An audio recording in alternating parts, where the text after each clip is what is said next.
అక్షింతలు పంచడం జరుగుతుంది. ఇంకా మనకి ఇక్కడ ప్రాణ ప్రతిష్ఠ కూడా జరగక ముందే ఈ అక్షింతలు అందరికీ ఇవ్వడం ఏ విధంగా అనేది ఒక ప్రశ్న చాలా సందర్భాల్లో నేను కూడా విన్నాను. అయితే అమ్మా, ఇప్పుడు మనం రామ్లలా ఇదివరకు ఎక్కడుండే, జోంపుడిలో ఉండే. అంటే అర్థం ఏంటంటే ఒక భవ్యమైనటువంటి మందిరాన్ని కట్టి అందులోకి మనం తీసుకెళ్తున్నాము అనేటువంటి అర్థం ఇది. ఇదివరకు రామ్లలా లేడు అని కాదు. ఎక్కడ మనం ఏమనుకుంటున్నాము, మన యొక్క రామ్లలా, మన యొక్క ఆ రాముడు, పవిత్రమైనటువంటి ఆ రాముడు ఒక అంటే ఇదివరకు ఏది లేకుండా, ఆచ్ఛాదన లేకుండా, ఒక ఇల్లు లేకుండా మనం అందరం కోరుకుంటాం, నాకు ఒక మంచి ఇల్లు కావాలి, నాకు ఒక మంచి కారు కావాలి, మంచి జాబు కావాలని మనం కోరుకుంటాం. కానీ మనము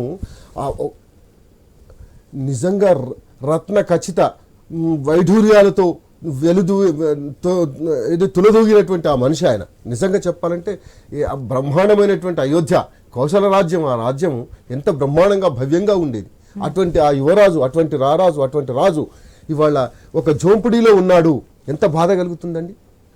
మొన్నటి వరకు జోంపుడి కదా, రాముడు ఉన్నాడు అక్కడ పూజలు జరుగుతూ ఉన్నాయి, అక్కడ పూజాధికాలు జరుగుతున్నాయి. రోజు కావాల్సినటువంటి ఏదైతే అన్ని రకాలుగా జరగాల్సినటువంటి ఆ రాముడికి జరగాల్సినటువంటి అన్ని వైదికాలు అన్నీ జరుగుతున్నాయి. కాబట్టి అక్కడ ఉండేటువంటి ఆ యొక్క రాముడికి పెట్టినటువంటి ఆ యొక్క అక్షంతలు మనం అంతకన్నా ముందే వారిని మనం అందరం కూడా పునీతమై ఆ పునీతమైనటువంటి కార్యక్రమాన్ని చూడాలి అనేటువంటి ఉద్దేశంతో అక్షంతలు పంపించినటువంటిది. కానీ అక్కడ రాముడు లేడు, ఆ రాముడికి ఏం జరగడం లేదు అనేటువంటిది కాదు. మనం ఏంటంటే ఇప్పుడు జరుగుతున్నటువంటి కార్యక్రమం ఏంటంటే ఆ భవ్యమైనటువంటి మందిరంలోకి, ఆ భవ్యమైనటువంటి ఒక ఇంటిలోకి ఆయనను చేర్చాం మనం ఈరోజు. ఆ కార్యక్రమం ఇప్పుడు జరుగుతున్నది. అంతేగాని అంతకుముందు రాముడు లేడని కాదమ్మా. రాముడు బ్రహ్మాండంగా ఉన్నాడు, కాకపోతే ప్రతి చోట ఉన్నారు. కాకపోతే మన అయోధ్య అక్షింతలు అని చెప్పిస్తున్నారు కదా, సో దీనికి అక్కడ పూజింపబడిన సందేహాన్ని నివృత్తి చేద్దాము అనే ఒక భాగం నాకు తెలిసి అందరికీ కూడా ఒక క్లారిటీ వచ్చి ఉంటుంది. ఒక్క నిమిషం అండి రాజు గారు. మనకి ఫోన్ లైన్ సిద్ధంగా ఉన్నారు అన్నదానం సుబ్రహ్మణ్యన్ గారు. నమస్కారం అండి. హలో హలో ఓకే, మనం చూస్తూ ఉన్నాం అనేక అంటే పూజాది కార్యక్రమాలు ఒక వంత అయితే సైంటిఫిక్ గా కూడా దాన్ని నిర్మిస్తున్నారు, సూర్యకిరణాలు పడే విధంగా ఇవంతా అని చెప్పి. సో దాని గురించి ఒకసారి వివరించండి. అమ్మా, ఇంతవరకు సిమెంట్ లేకుండా, ఐరన్ లేకుండా కట్టిస్తున్నటువంటి భవ్యమైనటువంటి మందిరం. దాదాపుగా ఐఐటి ఇంజనీర్స్, ఐఐటిలో గోల్డ్ మెడల్స్ తీసుకున్నటువంటి ఇంజనీర్స్ దాదాపుగా 20-30 మంది అక్కడ పనిచేస్తున్నారు. వాళ్ళనందరినీ ఏరి కోరి తీసుకొచ్చేసి, ఇంటెలిజెన్స్ పర్సన్స్ని ఎవరైతే ఉన్నారో తీసుకొచ్చేసి, అంతకన్నా ముందుగా సోంపుర అనేటువంటి ఎవరైతే అత్యంత బ్రహ్మాండమైనటువంటి భవ్యమైనటువంటి మందిరాలు కట్టించినటువంటి ఎవరు, ఇప్పుడు సోమనాథ్ మందిర్ ఉంది, ఈ సోమనాథ్ కట్టించినటువంటి వారే సోమనాథ్ మందిర్ కట్టించినటువంటి వారు. అనేకమైనటువంటి గుళ్ళు కట్టించినటువంటి ఆ యొక్క సోంపుర ఎవరైతే ఉన్నారో అతన్ని స్థపతి అంటారు, వాళ్ళను శిల్పి స్థపతి, వాళ్ళందరినీ అతని యొక్క ఆదేశానుసారం ఇక్కడ వారు చెప్పినట్టుగా అక్కడ జరుగుతున్నటువంటి కట్టడం అది. అయితే అంత భవ్యమైనటువంటి కట్టడం ఇప్పటి వరకు కూడా అక్కడ మొత్తం రాతితో కట్టబడినటువంటి కట్టడం. ఇప్పుడు దాదాపుగా వాళ్ళు ఇచ్చినటువంటి దాని యొక్క వయసు ఏంటంటే 2000 సంవత్సరాల వరకు కూడా చెక్కు చెదరదు. ఎటువంటి ఏది జరిగినా, ప్రకృతి విపత్తులు ఏది సంభవించినా 2000 సంవత్సరాలకు చెక్కు చెదరకుండా ఉండేటువంటి కట్టడం ఆ భవ్యమైనటువంటి కట్టడం. నిజంగా కూడా భారతదేశంలో ఇప్పుడు అది ఒకటి. ఇప్పుడు మనం చాలా దౌర్భాగ్యం ఏంటంటే ఏదో గోరి చూపెడుతుంటాం తాజ్మహల్, సపోజ్ చెప్తున్నాను, కానీ అది కాదు. ఇప్పుడు చరిత్రాత్మకమైనటువంటిది ఏంటంటే ఆ అయోధ్యలో రామ మందిరం. ఇప్పుడు అది చూపెట్టాల్సినటువంటి 7 అద్భుతాలలో అదొకటి చూపెట్టాల్సినటువంటి అవసరం ఉంది మనకు. అయోధ్యలో రామ మందిర ప్రాణ ప్రతిష్ఠ మహోత్సవం 22వ తేదీన జరగబోతుంది మధ్యాహ్నం. దీని గురించి యావత్ దేశమే కాదు ప్రపంచంలో ఉన్నటువంటి హిందువులందరూ కూడా వెయిట్ చేస్తున్నటువంటి సందర్భం. ఎప్పుడెప్పుడు వస్తుందా, ఎప్పుడెప్పుడు ఆ బాలరాముని చూద్దామా, కనుల పండుగగా ఉన్నటువంటి పండుగ వాతావరణం ఎప్పుడు వస్తుందా, మనకి సంక్రాంతి పండుగ అయిపోయినప్పటికీ కూడా అయోధ్య రామ మందిర పండుగ ఎప్పుడు వస్తుందా అంటూ కూడా వెయిట్ చేస్తున్నారు. అయితే దీంట్లో ఉన్నటువంటి విశిష్టతలు, ప్రాముఖ్యతలు 16వ తేదీ నుంచి కూడా పూజలు జరుగుతూ ఉన్నాయి నిర్విరామంగా. ఏ విధంగా చూడాలంటే 22వ తేదీన జరిగే ప్రాణ ప్రతిష్ఠ మహోత్సవానికి 16వ తేదీ నుంచి కూడా పూజలు జరుగుతున్నాయి. సో ఇంకా దీంట్లో ఉన్నటువంటి విశిష్టతల గురించి ఏం చెప్తారు? జగమంతా రామమయం. ఒక భారతదేశమే కాదు, మ్మ్. యావత్ ప్రపంచం కూడా మొత్తం కూడా ఇవాళ రామమయం అయిపోయింది. రామనామం జపం ప్రారంభమైంది. మీరు చర్చ ప్రారంభం లోపట రాముని యొక్క మందిరం లేనటువంటి గ్రామాలు లేవు. అయోధ్య రామజన్మభూమి మందిరం యొక్క విశిష్టత ఏందని మ్మ్. అడిగిండ్రు. అప్పుడు నాకు లింక్ ఏదో డిస్టర్బెన్స్ వచ్చింది. రాముని యుగ యుగాలుగా ఈ జాతి ఆదర్శంగా తీసుకుంది.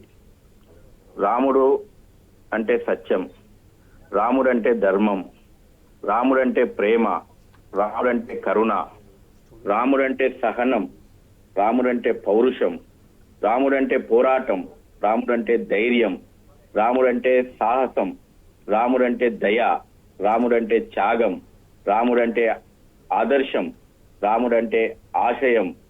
ఈ విధంగా రాముణ్ణి గుణగణాలను ఈ జాతి ఆదర్శంగా తీసుకుంది.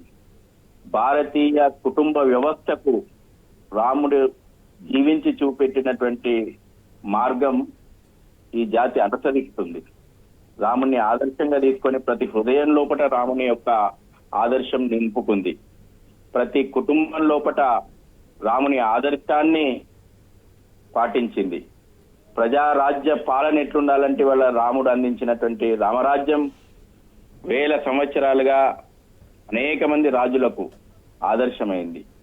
ధర్మానికి ఒక ప్రతిరూపం ఇవ్వాలంటే వల్ల రాముడు అని చెప్పుకుంటాం. భారతీయుల గుండె చప్పుడు జై శ్రీరామ్. అందుకే నేను చెప్పదలుచుకుంది ఏంటంటే, ఈ రోజున అయోధ్యలో నిర్మాణం అవుతుంది జాతి స్వాభిమాన మందిరం. అది జాతి స్వాభిమాన మందిరం పునర్నిర్మాణం కోసం 500 సంవత్సరాలు ఈ జాతి పోరాడింది, అనేక యుద్ధాలు చేసింది. ఈ జాతిని మళ్ళీ సగౌరవంగా ఈ జాతి స్వాభిమానాన్ని చాటుకోవడానికి ఏనాడు ఈ జాతి తల వంచడానికి సిద్ధంగా లేదు. 500 సంవత్సరాల పోరాటము, అనేక యుద్ధాలు, 4.5 లక్షల మంది రామభక్తుల యొక్క బలిదానాల తర్వాత జాతి ఆకాంక్ష కళ 22వ తేదీ రోజున సాకారమవుతున్నటువంటి వేళ ఎప్పుడెప్పుడు ఆ యొక్క ప్రాణప్రతిష్ఠ చూడాలి అనేటువంటి కోరిక ఒక్క భారతదేశంలోనే కాదు, యావత్ ప్రపంచం కూడా ఆ యొక్క గడియల కోసం ఎదురు చూస్తూ ఉంది. ఇవాళ అక్కడ ప్రాణప్రతిష్ఠ చేసుకుంటుంది కేవలం ఒక విగ్రహం కాదు, భారతీయ ఆత్మను మళ్ళీ మనం ప్రాణప్రతిష్ఠ చేసుకుంటున్నాం. కాబట్టి యావత్ ప్రపంచం కూడా అదే కోరుకుంటుంది. యావత్ ప్రపంచం ఇవాళ రామరాజ్యాన్ని కోరుకుంటుంది. రాముని ఆదర్శం ఇవాళ ప్రపంచ శాంతి కోసం రాముని ఆదర్శం కావాలి ఈ ప్రపంచానికి, భారత్ యొక్క నాయకత్వం కావాలి ఈ ప్రపంచానికి అని కోరుకుంటుంది. కాబట్టి అనేక మార్పులు మనం చూస్తా ఉన్నాం. ఈ మందిర నిర్మాణం లోపట ఈ దేశంలో ఉన్నటువంటి ప్రతి కుటుంబము భాగమైంది. ఈ దేశంలో ఉన్నటువంటి సుమారు 17.5 కోట్ల కుటుంబాల భాగస్వామ్యంతో వాళ్ళు సమర్పించినటువంటి నిధి సమర్పణతోటి భవ్యమైనటువంటి రామ మందిరం పునర్నిర్మాణం ఇవాళ మన కళ్ళ ముందర పూర్తి కావస్తుంది. అదేవిధంగా ఈ దేశంలో ఉన్నటువంటి చిట్ట చివరి గ్రామం వరకు కూడా ఈ 140 కోట్ల మంది రాముని వారసులకు అక్షతల రూపంలో ఇప్పటికే ఆ శ్రీరామచంద్రుని యొక్క ఆశీర్వాదం ప్రతి ఇంటికి చేరింది. రేపు ప్రత్యక్షంగా పాల్గొంటున్నటువంటి ప్రాణప్రతిష్ఠలో ప్రత్యక్షంగా పాల్గొంటుంది ఎవరు అనంటే ఈ దేశంలో ఉన్నటువంటి 140 కోట్ల మంది రాముని వారసులు ప్రత్యక్షంగా పాల్గొంటున్నాం.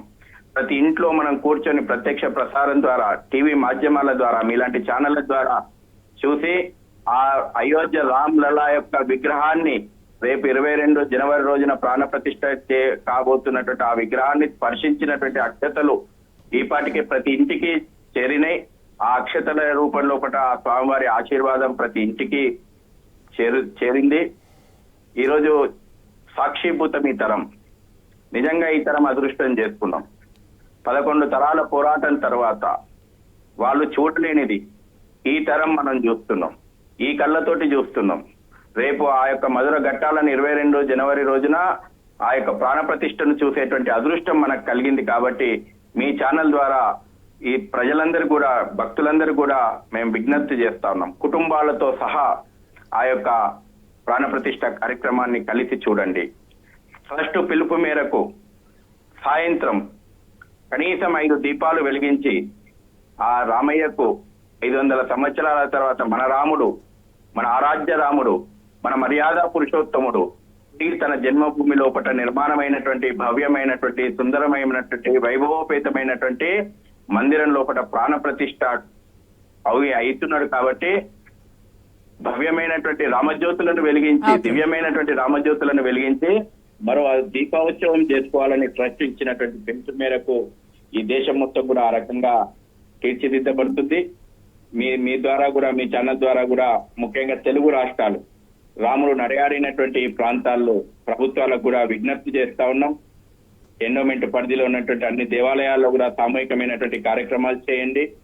అదేవిధంగా హాలిడే రాష్ట్ర ప్రభుత్వాలు, తెలుగు రాష్ట్ర ప్రభుత్వాలు సెలవు దినంగా ప్రకటించాలని ఇప్పటికే కేంద్ర ప్రభుత్వం సెలవు ప్రకటించింది. రాష్ట్ర ప్రభుత్వం కూడా తెలుగు రాష్ట్ర ప్రభుత్వాలు కూడా సెలవు ప్రకటించాలని, సాంస్కృతిక కార్యక్రమాలు విస్తృతంగా నిర్వహించాలని చెప్పేసి కూడా విశ్వ హిందూ పరిషత్ నుంచి మేము కోరుతా ఉన్నాం. మొత్తం దేశం పండుగ వాతావరణం, ఇక్కడ ఎటువంటి అడ్డుగోడలు లేవు. యావత్ దేశం కూడా సమైక్యంగా మేము ఇవాళ గర్వంగా చెప్పుకుంటున్నాం. దేశంలో వాతావరణం మనం చూస్తున్నాం. ఇవాళ 140 కోట్ల మంది మేము రాముని వారసులమే అని సగౌరవంగా చాటుతున్నారు. ఆ ఉత్సవాలకు సిద్ధమవుతా ఉన్నారు. జై శ్రీరామ్. ఓకే అండి. ఎస్ సుబ్రహ్మణ్యం గారు నమస్తే అండి. సార్, మనం మాట్లాడుకుంటున్నాం రామ్లల్లా విగ్రహం, అయోధ్య రామ మందిర ప్రాణ ప్రతిష్ఠ మహోత్సవం, 500 ఏళ్ల పోరాటాలు, యుద్ధాల తర్వాత ఈ రోజు అంటే 22వ తేదీన జరగబోయే ప్రాణ ప్రతిష్ఠ మహోత్సవం గురించి. అయితే రామ్లల్లా విగ్రహం కేవలం 51 అంగుళాలు, కానీ 150 కిలోల బరువు. ఈ కొలతలకి సంబంధించి ఏదైనా కొలమానం ఉందా? దానికి గల విశిష్టత ఏంటనేది ఒకసారి ఏమైనా వివరిస్తారా? సాధారణంగా ఇది జ్యోతిష్ శాస్త్ర పండితులు గాని, ఆగమ శాస్త్ర పండితులు గాని ప్రశ్నించవలసినటువంటిది. ఒకటే, ఏ విగ్రహానికైనా ఆగమ శాస్త్ర ప్రకారము కొలతలు అనేటువంటివి ఉంటాయి. ఆ కొలతలను బట్టే విగ్రహం యొక్క నిర్మాణము, విగ్రహం యొక్క తయారీ అనేటువంటిది జరుగుతూ ఉంటుంది. ప్రపంచం మొత్తానికి ఒక పవిత్రమైనటువంటి క్షేత్రంగా భావింపబడుతున్నటువంటి అయోధ్యలో 51 అంగుళాల యొక్క విగ్రహం పెట్టారు అంటే దానికి విశిష్టత లేకుండా పోదు. ఎందుకంటే దేవాలయాలు అనేటువంటివి ఒక మంత్రశక్తిని, ఒక యంత్రశక్తిని, ఒక తంత్రశక్తిని కలిగి ఉన్నటువంటివి. కాబట్టి కోటాను కోట్ల ప్రజల యొక్క హృదయాలలో దేవాలయాలు అనేటువంటి ఒక శ్రద్ధా కేంద్రంగా ఉంటున్నాయి. దీనికి తప్పనిసరిగా ఆగమ శాస్త్రంలో అంటే దేవాలయాల నిర్మాణము, వాటి నిర్వహణ, వీటికి సంబంధించిన శాస్త్రం ఏదైతే ఉందో దాన్ని ఆగమ శాస్త్రము అంటారు. ఆ ఆగమ శాస్త్ర ప్రకారము విగ్రహాలు ఇంత బరువులో ఉండాలి, ఇంత ఎత్తున ఉండాలి అనేటువంటిది ఉంటూ ఉంటాయి. అందువల్ల మీరు చూడండి, ఒక్కొక్క దేవాలయానికి మీరు వెళ్ళినప్పుడు విగ్రహాలు అన్ని కూడా మోసపోసినట్టుగా ప్రతి దేవాలయంలో ఉన్న విగ్రహాలన్నీ ఒకే కొలతలతో ఉండవు. కాబట్టి భిన్నమైనటువంటిది ఉంటుంది. అయోధ్య రామజన్మభూమిలో ఎన్ని అంగుళాల ఎత్తు కలిగినటువంటి విగ్రహం ఉండాలి అనేటువంటిది ఆగమ శాస్త్ర పండితులు నిర్ధారణ చేసినటువంటిది. కాబట్టి ఈ రోజున కోటాను కోట్ల భారతీయులు అయోధ్య వైపు మాత్రమే కాకుండా ప్రపంచం అంతా కూడా ఈ రోజున భారతీయులు, భారతేతరులు కూడా అయోధ్యని ఒక పవిత్రమైనటువంటి క్షేత్రంగా, ఒక భారతదేశపు స్వాభిమాన చిహ్నంగా, స్వాభిమాన సంకేత స్థలంగా ఈ రోజున ప్రపంచం చూస్తోంది. అందులో ఆస్తికత ఉన్నది, జాతీయత ఉన్నది, ఒక సామాజికమైనటువంటి దృక్పథం ఏమిటి? హిందూ ధర్మం ఏదైతే సర్వే జనా సుఖినో భవంతు అని చెప్తూ ఉంటుందో, ఈ రోజున లోక కళ్యాణాన్ని కాంక్షిస్తూ అయోధ్యలో రామ మందిర నిర్మాణం జరుగుతున్నది. భారతీయ ధర్మంలో, సనాతన ధర్మంలో, హిందూ ధర్మంలో సంకుచితత్వం అనేటువంటిది లేదు. కాబట్టి ఈ రోజున ప్రపంచంలో మీలాంటి ఛానల్స్ అన్ని కూడా 196, 140 దేశాల పైగా వీటినన్నింటినీ కూడా టెలికాస్ట్ చేస్తున్నారు. కాబట్టి ఆలయంలో ఉన్నటువంటి విగ్రహాలకి ఒక విధమైన మంత్ర, తంత్ర, యంత్ర శక్తులు ఉంటాయి. ఆ యంత్ర శక్తులను ధారపోయటంలో కూడా మనకు ఉన్నటువంటి ఒక అదృష్టం ఏంటంటే, ఎవరికి వాళ్ళు వాళ్ళ యొక్క అదృష్టంగా భావించుకుంటారు రామ కార్యంలో. మన తెలుగు నాట నుంచి అన్నదానం చిదంబర శాస్త్రి గారు 14 కోట్ల రామ మంత్ర జపాన్ని ధారపోసినటువంటి ఒక యంత్రము అక్కడ దేవాలయంలో విగ్రహం కింద ప్రతిష్ఠ చేయబడుతున్నది. అది ఆ యంత్రం ఉంచబడుతున్నది. కాబట్టి ఈ యంత్ర శక్తితో 51 అంగుళాలని ఇప్పుడు ఆగమశాస్త్ర పండితుల యొక్క నిర్ధారణ లోక కళ్యాణాన్ని దృష్టిలో పెట్టుకుని శుభం జరగాలి, సర్వే జన సుఖినో భవంతు, మతంతో, రాజకీయంతో, లేకపోతే ప్రాంతంతో, భాషతో సంబంధం లేకుండా సంపూర్ణ భారతదేశం మాత్రమే కాకుండా సంపూర్ణ విశ్వమంతా కూడా సుఖ సంతోషాలతో వర్ధిల్లాలి అనేటువంటి ఆకాంక్షతో ఒక శాస్త్రోక్తంగా విధి విధానాలకు అనుగుణంగా పూజలు చేస్తూ అక్కడ అనేకమైనటువంటి ప్రాంతాల నుంచి, భారతదేశంలో ఉన్న రాష్ట్రాలు అనేక ప్రాంతాల నుంచి ఒక్కొక్క వస్తువుని అక్కడ యోగదానంగా సమర్పణ చేస్తూ నిర్మాణమైనటువంటి భవ్య మందిరము. శాస్త్రోక్తము, ఆగమ శాస్త్రోక్తము, పురాణోక్తము, అలాగే ముహూర్త బలము. నిన్న ఒక డిబేట్ చూస్తూ శంకర మంచివారు అనుకుంటా జ్యోతిష్ శాస్త్ర పండితుడు 22వ తారీఖు ముహూర్తంలో జరిగేటువంటి ఆ రామ ప్రతిష్ట కార్యక్రమం ఏదైతుందో, ప్రాణ ప్రతిష్ట కార్యక్రమం, ముహూర్తం యొక్క బలం చెప్పాలంటే 1 నెల రోజులు పడుతుందని చెప్పారు ఆయన. కాబట్టి ఈ రోజున హిందూ సమాజంలో ఏ విధమైన సంకోచాలు ఉండవలసినటువంటి అవసరం లేదు. కాబట్టి ఇప్పుడు శ్రద్ధ అనేటువంటిది, భక్తి అనేటువంటిది, జాతీయత అనేటువంటిది, ధర్మము అనేటువంటిది, సామాజిక సమరసత, ఏ కుల భేదాలు లేకుండా సంపూర్ణ భారతీయ సనాతన ధర్మానికి శ్రీరామచంద్రుడు ఒక ప్రతినిధి, ప్రతిరూపము. సమస్త సద్గుణములు మానవ రూపంలో రాసి పోసుకుని నడయాడుతున్నటువంటి ఆ మానవుడు ఎవరో అలాంటి వ్యక్తి శ్రీరామచంద్రుడు. కాబట్టి నువ్వు దైవంగా భావించినప్పుడు దైవంగా గోచరిస్తాడు, ఆదర్శ పరిపాలకుడుగా భావించినప్పుడు ఒక ఆదర్శమైనటువంటి రాజుగా ఆయన గోచరిస్తాడు. ఒక భ్రాతృధర్మం, ఒక సోదర ధర్మంతో నువ్వు చూసినప్పుడు ఒక ఆదర్శమైనటువంటి సోదరుడుగా కనిపిస్తాడు. ఒక పతి భక్తితో చూసినప్పుడు ఒక ఆదర్శమైనటువంటి పతి రూపంలో శ్రీరామచంద్రుడు కనిపిస్తాడు. సర్వగుణ సంపన్న కౌసల్యానంద వర్ధన. కాబట్టి సమస్త సద్గుణ సంపన్నుడు కౌసల్యాదేవికి ఆనందాన్ని కలిగించేటువంటి పుత్రుడు ఎవరంటే శ్రీరామచంద్రుడు.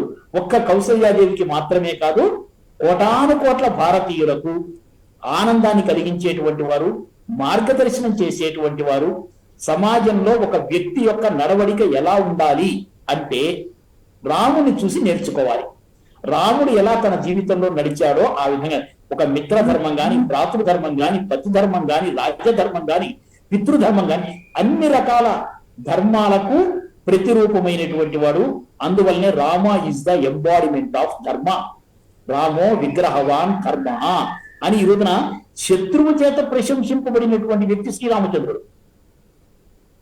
అలాంటి రామచంద్రుని యొక్క రూపము తగినటువంటి శాస్త్రోక్త విధానాలతో, పురాణోక్త విధానాలతో, వైదిక ధర్మ పద్ధతిలో అక్కడ ప్రాణ ప్రతిష్ఠ చేయబడుతున్నది. ఒక్కొక్క ప్రాంతానికి ఒక్కొక్క విధమైనటువంటి సంప్రదాయం ఉంటుంది. కాబట్టి ఎక్కడైనా ప్రాంతీయ ఆచారాలు, లోకాచారము అనేటువంటివి కొన్ని ఉంటూ ఉంటాయి అక్కడ. అలాగే పంచాంగ పద్ధతిలో కూడా మనకి ఏంటంటే సౌరమానము, చాంద్రమానము, బారహస్పత్యమానము, ఇట్లా రకరకాల పద్ధతులు, కాలగణనలు ఉంటాయి. కాబట్టి ఎంతో మంది సాధు సంతులు అందరూ కూడా ధార్మిక పరిషత్, ధర్మ పరిషత్, ధర్మ సంసత్ చర్చ చేసి నిర్ణయించినటువంటి ఒక సుముహూర్త బలం అది, సంకల్ప బలం అది. అలాగే పవిత్రమైనటువంటి ఉద్దేశంతో చేస్తున్నటువంటి కార్యం అది. కాబట్టి దీనికి విజయమే తప్ప, శుభమే కలిగిస్తుంది తప్ప, ఇది సమస్త ప్రపంచానికి కూడా కళ్యాణకారకమైనటువంటిది. హిందూ ధర్మమే అది చెప్తుంది. రాముడి ఆశ, ఆకాంక్ష కూడా సమస్త జీవకోటి సుఖ సంతోషాలతో వర్ధిల్లాలి. అందుకే జటాయు పక్షికి దహన సంస్కారం చేసి తన ఔన్నత్యాన్ని చాటుకున్నటువంటి మూర్తి శ్రీరామచంద్రుడు. ఈ రోజున మన జీవ వైవిధ్యంలో జీవకోటిని సంరక్షించాలి, జీవకోటి యొక్క సంతులనాన్ని మనం కాపాడాలి. అప్పుడే పర్యావరణము అనేటువంటిది సక్రమంగా ఉంటుంది, మానవ మనుగడ సుభిక్షంగా సాగుతుంది. రాముడు జటాయుకి దహన సంస్కారం చేశాడు అంటే ఉద్దేశం ఏంటంటే ఈ సమాజానికి రాముడు ఇచ్చినటువంటి మార్గదర్శనము సృష్టిలో ఉన్నటువంటి జీవ వైవిధ్యాన్ని సంరక్షించుకోండి, దాని వలన పర్యావరణం అనేటువంటిది సంరక్షింపబడుతుంది, మానవ మనుగడకు అది దోహదపడుతుంది. చూడండి, దాని వెనుకున్న ఆంతర్యం అది. నీకు రాముడు ఆ మాటలు చెప్పకపోవచ్చు, రాముడి యొక్క ఆంతర్యాన్ని ఈ విధంగా మనం చూసుకుంటున్నప్పుడు అణువడుగున ధర్మమే కనిపిస్తుంది. అడుగడుగున ఆయన వేసినటువంటి బాట ఒక వెలుగు బాట అవుతుంది. కాబట్టి ఈ సమాజం అంతా కూడా ఆ విధమైనటువంటి పద్ధతిలో రాముని అడుగుజాడలలో ఏ ధర్మ రక్షణ కోసం, ధర్మ ఆచరణ కోసం రాముడు కటిబద్ధుడై ఉన్నాడో, ఈ రోజున సమాజంలో ప్రతి ఒక్కరూ ధర్మ రక్షకులు కావాలి, ధర్మ పోషకులు కావాలి, ధర్మ పాలకులు కావాలి, ధర్మ ఆచరణశీలుడు కావాలి. ఆ విధమైనటువంటి సందేశాన్ని ఈ రామ విగ్రహ ప్రతిష్టలో, ప్రాణ ప్రతిష్టలో, అయోధ్యలో ఉన్నటువంటి రామ మందిరం నుంచి మనం పొందేటువంటి ఒక స్ఫూర్తి, ఒక ప్రేరణ. గుడ్ మార్నింగ్ అండి. గుడ్ మార్నింగ్ శ్రీనివాస్ గారు. మనం చూస్తున్నాం 22వ తేదీన జరిగే మహాక్రతువు రామ్లల్లా విగ్రహ ప్రాణ ప్రతిష్ఠ మహోత్సవం. అంబరాన్ అంటే అలా సంబరాలు జరగబోతున్నాయి. ఇప్పటికే ప్రపంచం అంతా కూడా అంతా రామమయం అనే విధంగానే అందరూ జై శ్రీరామ్ అనే నినాదాలతోనే మారుమోగుతున్నటువంటి పరిస్థితి మనం చూస్తున్నాం. సో అయోధ్య రామ మందిర ప్రాణ ప్రతిష్టకు సంబంధించి మీ మాటల్లో. ఇప్పటి వరకు పెద్దలు చాలా మాట్లాడింది కదండి. అయోధ్య రామ మందిర విగ్రహ ప్రతిష్ట, ప్రాణ ప్రతిష్ట, రెండు అంశాలు. దీంట్లో ఇప్పుడు రెండు చర్చలు కూడా జరుగుతున్నాయి. సమాజం అంతా విగ్రహ ప్రతిష్టన, ప్రాణ ప్రతిష్ట, దాని మీద మోడీ గారి మీద కూడా కొంత కాంట్రవర్షియల్ అయితే జరుగుతుంది. సరే, ఈ కాంట్రవర్షియల్స్ ఇవన్నీ ఎప్పుడు ఉంటాయి రాజకీయాల్లో. ఏమైనా 5 శతాబ్దాల కళ, ఈ భారతీయులందరి కళ నెరవేరబోతుంది. ఇది గొప్ప సంబరంగా ప్రతి హిందువు కూడా దీన్ని చూస్తున్నారు, గొప్పగా భావిస్తున్నారు. ఇంతకుముందు అందరూ మాట్లాడినట్టు నిజంగా ఈ తరం వాళ్ళు అంటే ఒకప్పుడు దీనికోసం 1900 రథయాత్ర చేసినటువంటి అద్వానీ గారు రథయాత్ర చేసి ఆ కరసేవ చేసినటువంటి సందర్భం నుంచి ఈ రోజు వరకు అసలు ఇది తేలేదైనా, ఎప్పటికీ తేలినటువంటి విషయంగా చూసినటువంటి మేము అప్పుడప్పుడే ఇంటర్మీడియట్ స్టేజ్ లో ఉన్నాము. ఈ రోజు దీనిపైన ఒక జడ్జిమెంట్, అనేకమైనటువంటి అంటే బాధాకరమైనటువంటి అంశం ఏంటంటే భారతదేశానికి సంబంధించినటువంటి అంశం భారతీయ కోర్టులలో భారతీయ ధార్మిక విషయం, భారతీయ ప్రజల ప్రతీక అయినటువంటి అంశం పట్ల ఇంత సుదీర్ఘమైనటువంటి చర్చలు, వాదోపవాదాలు, దీనిపైన పెద్ద ఆయన జగద్గురు, పరమ పూజ్య జగద్గురు రామభద్రాచార్యులు వినిపించినటువంటి కథనాలు, వేదాల నుంచి, ఉపనిషత్తుల నుంచి, రామాయణాన్ని, తులసి రామాయణం నుంచి ఎన్నో కథలు వినిపించి చివరికి జడ్జిమెంట్ కోసం ఎదురు చూపులు. ఆ తర్వాత ఈ దేశంలో దానిపైన కూడా మళ్ళీ అంటే మన దేశంలో ఒక బాధాకరమైన అంశం ఏంటంటే ఆ దేవుణ్ణి కూడా ప్రశ్నించవచ్చు, ఎవరినైనా ప్రశ్నించవచ్చు, అందులో దేవుణ్ణి కూడా ప్రశ్నించవచ్చు. కొన్ని ఈ కారణాల చేత మారినటువంటి హైందవుల నుంచి మారినటువంటి వ్యక్తులే ఎక్కువగా ప్రశ్నించేటువంటి ప్రయత్నం చేస్తారు. ఇట్లాంటి సందర్భంలో ఒక అపురూపమైనటువంటి, అద్వితీయమైనటువంటి గొప్ప ఘట్టం ఆవిష్కరింపబోతున్నటువంటి శుభ సందర్భమే రేపటి 22వ తారీఖు. ఏమైనా ఈ జాతీయ ఐక్యత కోసం, ఈ జాతీయ ఐక్యత, భారతీయత ఉట్టిపడడం, భారతీయులందరూ కూడా ఒక పండగ కలిసి సమిష్టిగా జరుపుకునేటువంటి తరుణం.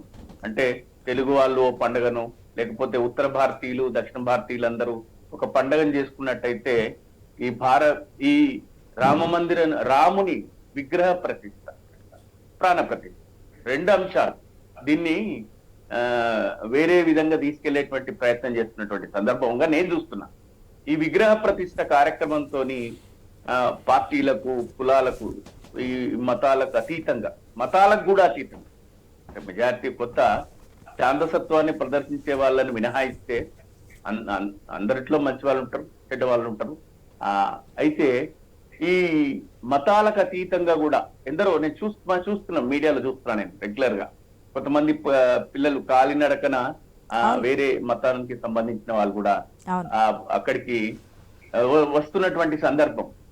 ఒక గొప్పనైనటువంటి అరుదైన ఘట్టం ఆవిష్కరింపబడుతున్నటువంటి రేపటి 22వ తారీఖు విగ్రహ ప్రతిష్టగా చూస్తున్నాం. అయితే దీంట్లో కొంతమంది మళ్ళీ రాజకీయాలు వెతుక్కుంటుంటారు, రాజకీయాలు చేస్తుంటారు, రాజకీయ పరమైనటువంటి మాటలు మాట్లాడుతుంటారు. నాదొక విజ్ఞప్తి ఏమంటే ఐ న్యూస్ ద్వారా భారతీయులు, హిందువులు ఈ తెలంగాణ సమాజంలో కొంత నేను అంటే రాజకీయాన్ని జోడించి మాట్లాడాలని నేను అనుకుంటున్నాను. ఈ తెలంగాణ సమాజంలో కొంతమంది నాయకులు దీన్ని కూడా రాజకీయం చేయాలని అపహాస్యం, అవహేళన చేసే విధంగా మాటలు మాట్లాడటము అదైతే సబబు కాదు. కొంతమంది విజయ గర్వంతో కావచ్చు, తెలంగాణ రాష్ట్రంలోనే కాదు మన దేశంలో కూడా చూస్తున్నాం. ప్రాణ ప్రతిష్ఠ మహోత్సవానికి రమ్మని చెప్పి ఆహ్వానిస్తే కాంగ్రెస్ పార్టీ రానని చెప్పడము అది అంటే వాళ్ళు దానివల్ల మీరు ఈ అంశాన్ని గురించి మాట్లాడాలంటే చాలా సింపుల్ అండి. వాళ్ళు విగ్రహ ప్రతిష్ఠ రాకపోవడము వాళ్ళు ఒక చారిత్రక తప్పిదం చేస్తున్నారు. ఎందుకంటే ఈ రోజు భారత రాజకీయాలలో దక్షిణ భారతదేశంలో కర్ణాటక, తెలంగాణ కొంత విజయాన్ని సాధించుకున్నటువంటి కాంగ్రెస్ పార్టీ రేపటి ఇండియా కూటమి విజయ పరంపరలో వెళ్ళేటువంటి సందర్భంగా ఈ రామ విగ్రహ ప్రతిష్ఠ, భగవాన్ శ్రీరామ విగ్రహ ప్రతిష్ఠానికి రాకపోవడము వాళ్ళు ముందస్తు ఓటమిని ఒప్పుకున్నట్టే. దేశ ప్రజలు రేపు ఒక తీర్పు ఇవ్వబోతున్నారు, కాంగ్రెస్ కి వ్యతిరేకంగా తీర్పు ఇవ్వబోతున్నారు. అందుకోసమే భగవంతుడు వాళ్ళని అక్కడికి రానియలేదనైతే నేను మనస్ఫూర్తిగా విశ్వసిస్తున్నాను. సుబ్రహ్మణ్యం గారు మీరేం చెప్తారు? అంటే యావత్ ప్రపంచం చూస్తున్న దాంట్లో రాజకీయ కోణాన్ని ఒక నిమిషం, ఎందుకంటే ఆధ్యాత్మికవేత్త కూడా ఉన్నారు కాబట్టి పొలిటికల్ గా టర్న్ తీసుకుంటుంది అయోధ్య రామ మందిరం గురించి ఏం చెప్తారు సుబ్రహ్మణ్యం గారు? రామ జన్మభూమి రామ మందిర నిర్మాణానికి సంబంధించినటువంటి దాంట్లో రాజకీయం ఏమాత్రము లేదు. అక్కడ ప్రతిష్టా కార్యక్రమాలు, భూమి పూజ కార్యక్రమాలు చేసినటువంటివన్నీ కూడా ధర్మ పరిషత్తు అనేటువంటివి చేస్తున్నది. అనేక మంది సాధు సంతుల యొక్క అభిప్రాయాలతో, చర్చలతో ఒక ఏకాభిప్రాయానికి వచ్చి నిర్ణయాలు తీసుకునేటువంటిది. ఇప్పుడు రామ జన్మభూమి ముక్తి న్యాస ఏర్పడింది, దాంట్లో రాజకీయం ఏముంటుంది? అలాగే ఇప్పుడు శ్రీరామ జన్మభూమి తీర్థక్షేత్ర ఉన్నది. ఇప్పుడు శ్రీనివాస్ గారు అన్నట్టుగా రాజకీయ నాయకుడికి ఆహ్వాన పత్రాలు వెళ్ళాయి రమ్మనమని చెప్పి. ఎవరు పంపించారు? మోడీ గారు పంపలా, లేకపోతే అమిత్ షా గారు పంపించారు? రామ జన్మభూమి తీర్థక్షేత్ర పంపించి. కాబట్టి అలాంటి పవిత్రమైనటువంటి క్షేత్రానికి వెళ్ళాలా, లేకపోతే బాబురు పుట్టినటువంటి క్షేత్రానికి వెళ్ళాలా, బాబురు పెరిగినటువంటి క్షేత్రానికి వెళ్ళాలా, రాముడు పెరిగి నడయాడినటువంటి ఆ పవిత్రమైనటువంటి క్షేత్రానికి వెళ్ళాలా అనేటువంటిది రాజకీయ నాయకులు ఆలోచన చేసుకోవాలి. అసలు రాజకీయం అనేటువంటిది పక్కన పెట్టి రాముడు ఆదర్శ పురుషుడు. ఈ రోజున ఏదైతే సమాజాన్ని నడిపించేటువంటి వాళ్ళకి ఆదర్శం కావాలి తప్ప అది రాముడా, శ్రీకృష్ణుడా, లేకపోతే మరొకరా అనేటువంటిది కాదు. రాముడిలో ఒక ఆదర్శం చూడాలి. ఈ ఆదర్శం వైపు మనుషులు నడవాలి, నాయకులు నడవాలి, సమాజాన్ని నడిపించాలి. ఇప్పుడు కాబట్టి అక్కడ రామ జన్మభూమి తీర్థక్షేత్ర ఆహ్వానం పంపినప్పుడు నీ రాజకీయాన్ని పక్కన పెట్టి భారతదేశంలో ఒక భవ్యమైనటువంటి ఒక ఆదర్శాన్ని చూపించేటువంటి ఒక విగ్రహ ప్రతిష్ఠ జరుగుతున్నది. కాబట్టి దానికి మనం వెళ్ళాలి. ధర్మం గుర్తొస్తుంది రాముడు అంటే, రావణుడు అంటే అధర్మం గుర్తొస్తుంది.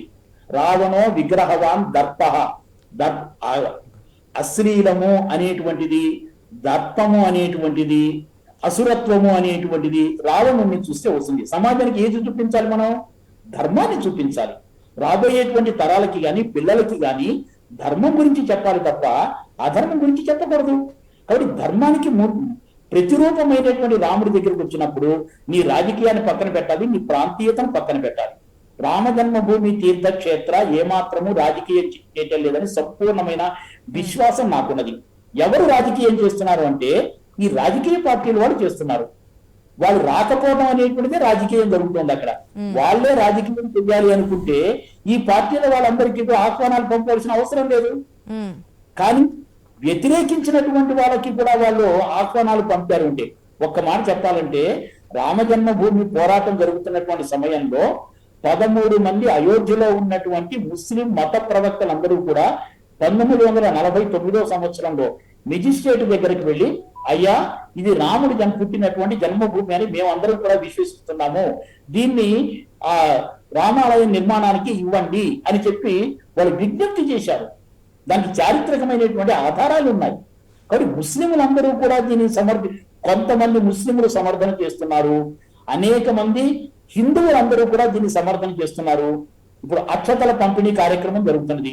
కొన్ని లక్షల గ్రామాలలో ఉన్నటువంటి ప్రజలందరూ కూడా వాటిని స్వీకరిస్తున్నారు. ఎక్కడైనా గ్రామం అందకపోతే వాళ్ళు ఇది ధర్నాలు చేస్తున్నారు, మా గ్రామానికి రాలేదు అని చెప్పి. జన్మభూమి నిర్మాణానికి సంబంధించిన నిధి సేకరణ విషయంలో కూడా ఒక విధమైనటువంటి అభియానం జరిగినటువంటి సమయంలో ప్రతి ఒక్కరూ, నేను నా కళ్ళతో ప్రత్యక్షంగా చూసా, పూర్తి చేసుకుంటున్నటువంటి వ్యక్తి ఆ 3వ అంతస్తులో ఉన్నటువంటి పని చేస్తుంటే దిగి తన శక్తికి మేరకు ఆమె నిధిని సమర్పణ చేసింది.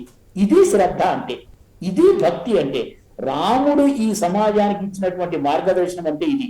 కానీ ఎవరు చేస్తున్నారు రాజకీయము అంటే, ఏదో హిందూ వ్యతిరేకము, కుహనా సెక్యులరిజము, బలానా వాళ్ళ ఓట్లు కావాలి అనేటువంటి సంతుష్టీకరణ విధానాన్ని అవలంబిస్తున్నటువంటి వాళ్ళు మాత్రమే దీనిని రాజకీయం చేస్తున్నారు తప్ప హిందూ సమాజం రాజకీయం చేయటల్లా. రామ జన్మభూమి తీర్థక్షేత్ర దీనిని రాజకీయం చేయటల్లా. అందువలనే అనేక మంది ప్రతిష్ఠిత వ్యక్తులకు, అనేక పార్టీల అధ్యక్షులకు, నాయకులకు అందరికీ కూడా పంపించారు. వాళ్ళే రాజకీయం చేయాలనుకుంటే వీళ్ళకి పంపించే వాళ్ళు కాదు. ఇక్కడ రాజకీయ ప్రమేయం ఏమీ లేదు అనేటువంటి హిందూ సమాజం గుర్తిస్తుంది. ఆ సంపూర్ణ విశ్వాసం హిందూ సమాజానికి ఉన్నది. రామ జన్మభూమి తీర్థక్షేత్రకి సంబంధించినటువంటి దాంట్లో ఏ విధమైన రాజకీయం లేదు. అది కేవలము ధర్మము, శ్రద్ధ, భక్తి. హిందూ సమాజానికి ఉన్నటువంటి శ్రద్ధా కేంద్రాలలో ఆలయము అని ప్రధానమైనటువంటిది. కాబట్టి అక్కడ రాజకీయం లేదు. రాజకీయం చేస్తున్నటువంటి వాళ్ళు స్వార్థపరులైన రాజకీయ నాయకులు మాత్రమే. వెంకటేశ్వరరాజు గారు, పాలిటిక్స్ గురించి పక్కన పెడదాం, ఎందుకంటే క్లియర్ గా చెప్పున్నారు కాబట్టి. అయోధ్య రాముడికి ఎక్కడెక్కడి నుంచో కానుకలు వస్తున్నాయి. అసలు మన దేశం నుంచే కాదు, ప్రపంచం నుంచి కూడా అనేక రకాలైన బహుమతులు కానుకలుగా పంపిస్తున్నారు. ఆయన తిని ఫస్ట్ ఫుడ్ అల్పాహారం విషయంలో కూడా ఇంత మెనూ ఉండాలి అనేది కూడా ఒక ప్రత్యేకమైనటువంటి పద్ధతుల ద్వారా చేపిస్తున్నటువంటి సిచ్యువేషన్. మన తెలుగు రాష్ట్రాల నుంచి వెళ్తున్నటువంటి కానుకలు ఆ అయోధ్య రాముడికి చాలా నిజంగా నేను ఇంతకుముందు చెప్పాను, నీకు శక్తియోపచార, భక్తియోపచార, రాజోపచార. నిజంగా 7 నగరాలలో అయోధ్య మొట్టమొదటి. అయోధ్య, మధుర, మాయా, కాశీ, కాంచి, అవంతిక, వైశాలి, ద్వారకాధ్యేయ, ఈ 7 ఏదైతే 7 నగరాలు ఏవైతే ఉన్నాయో మోక్షదాయకము అని చెప్పేసి అంటుంటారు. అటువంటి ఆ మొదటి పేరుగానే ఉండేటువంటి ఆ యొక్క అయోధ్య ఏదైతే ఉందో ఆ అయోధ్యకు నిజంగా రేపు 22వ తారీఖు నాడు జరగబోతున్నటువంటి ఆ కార్యక్రమానికి అనేకమైనటువంటి భక్తులు చాలా మేము ఇది తీసుకుపోతామని చెప్పేసి చెప్తూ ఉన్నారు.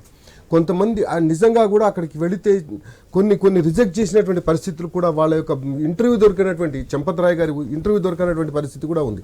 నేను 8 రోజులు ఉండొచ్చాను అయోధ్యలో. అయితే విషయం ఏంటంటే, ఇక్కడ నుండి అంటే సౌత్ ఇండియా నుంచి వెళ్ళేటువంటి వాళ్ళు మన యొక్క ఆహార పదార్థాలు, మన ఆహారం నియమాలు కొన్ని వేరే ఉంటాయి. అయితే అటువంటి వాళ్లకు మన సౌత్ ఇండియా వాళ్ళు కూడా బాధపడొద్దు, అక్కడ బ్రహ్మాండమైనటువంటి భవ్యమైనటువంటి రుచులు చూడాలి అనేటువంటి ఉద్దేశంతో హైదరాబాద్ నుంచి ఇద్దరు అంటే ఒకరు సిద్దిపేట నుండి, తర్వాత ఒకరేమో హైదరాబాద్ నుండి, కొంతమంది కలిసి అక్కడ దాదాపుగా రోజుకు 15,000 మందికి మనం భోజనం పెట్టేటువంటి పరిస్థితి అక్కడ ఉంది. వాళ్ళు దాదాపుగా 2-3 కోట్ల రూపాయలు ఒకరు, 5-6 కోట్ల రూపాయలు ఒకరు ఖర్చు పెట్టి అక్కడ భోజనాలు పెడుతూ ఉన్నారు ఇవాళ. మన హైదరాబాద్ నుంచి సిద్దిపేట నుంచి వెళ్ళినటువంటి వాళ్ళు. అదేవిధంగా అక్కడ 1268 కేజీల లడ్డు తీసుకెళ్తున్నారు, మహాలడ్డు.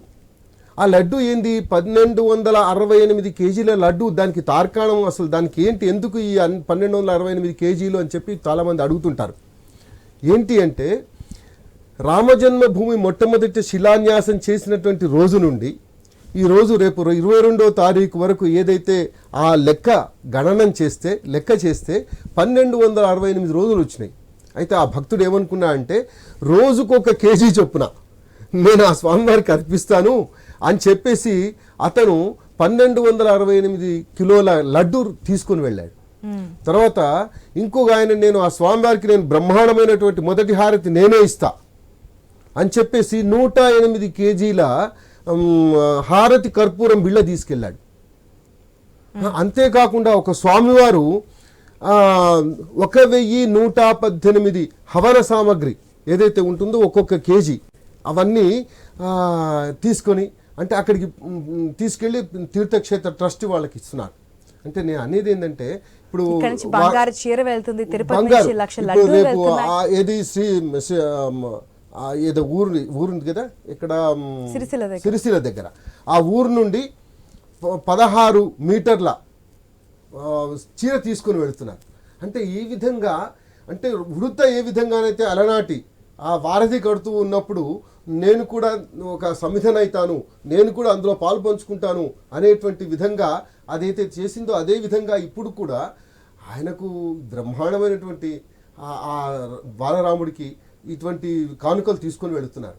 ఇంకొక ముఖ్యమైనటువంటి విషయం చెప్పాల్సినటువంటి అవసరం ఏంటంటే చాలామంది వారు అన్నారు, ఇప్పుడు వారు కూడా చెప్పారు, పెద్దలు చెప్పారు, అసలు రాముడు ఎక్కడ పుట్టాడు, రాముడు ఎక్కడ చదివాడు, ఏ ఇంజనీరింగ్ కాలేజీలో చదివాడు, ఏ ఇంజనీరింగ్ కాలేజీలో చదివి ఆ తలైమర్నార్ నుంచి ధనుష్కోడి వరకు కట్టినటువంటి ఆ రామవారధిని కట్టారు అనేటువంటి అడిగినటువంటి వాళ్ళు.